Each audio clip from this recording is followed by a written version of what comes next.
Hindi kita kilala, pero alam ko may pinagdaraanan ka.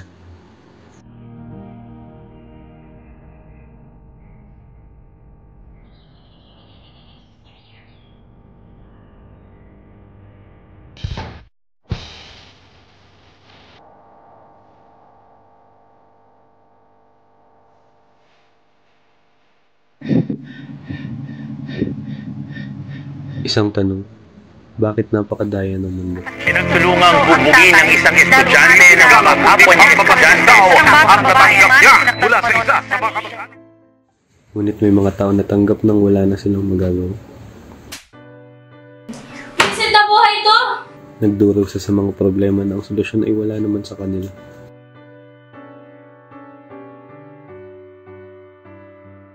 Subalit sa kabila nito, hindi pa rin nawawala ang pag-asa. Ngunit paano mabubuo ng isang iba kung siya mismo ay watak-watak na? At isa ka ba? Mapapakain ba tayo ng bandang yan? Ikaw mga anong inaasahan ng pamilyang to? At sino naman ang bubuo sa kanya?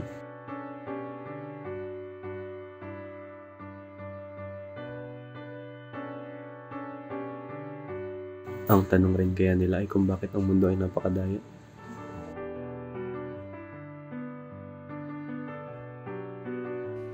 Minsan ang sumagi sa isipan na sumubok ng bagong karanasan. Ngunit hindi naging maganda ang kinalabasan. Lucille! Wait lang! Wait! Ibigin na natin to. Kapatid ko pa talaga. Nagdulot ng napakabigat na pasakit.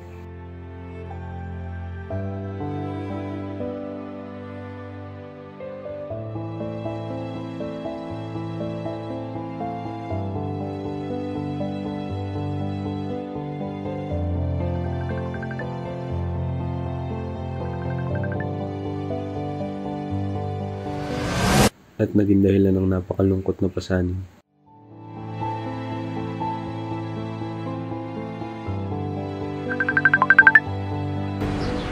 Dave, wala na sila, Sil.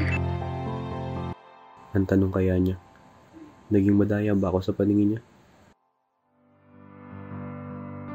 Salat sa tulong sa kahit anong aspeto. Subalit kinakailangan bang salat pa rin kahit sa buhay ng mahal niya?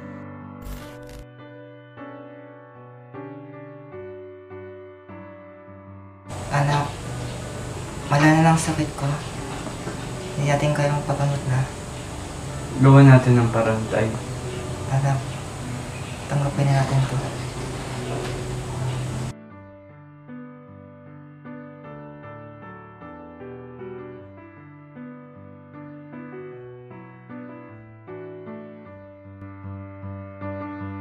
Grabe na talagang panahon yan, no? Hindi na nawawala ng problema.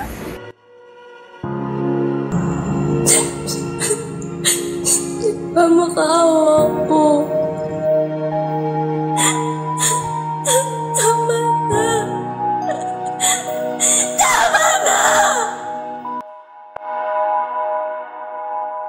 Magkakaiba man, pero lahat tayo ay biktima dito.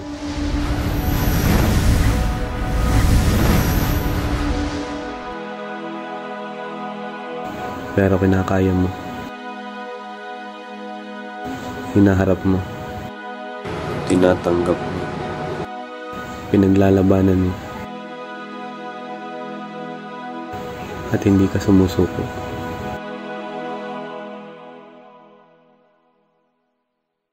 Ang mundo ay punong-puno ng masasayang alaala. Ngunit kalakip din ito ang mga suliranin na pinapasa ng bawat isa. Subalit, magkakaiba man ang kanilang mga kwento at pinagdaraanan, may isang bagay na nagbibigay sa kanila. Lahat sila ay may isang pangarap, ang magkaroon ng pagbabago.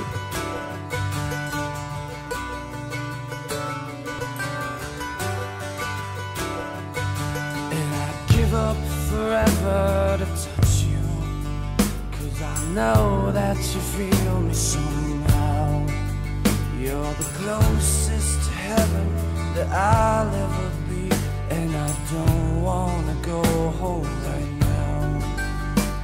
And all I could taste is this moment, and all I can breathe is your light.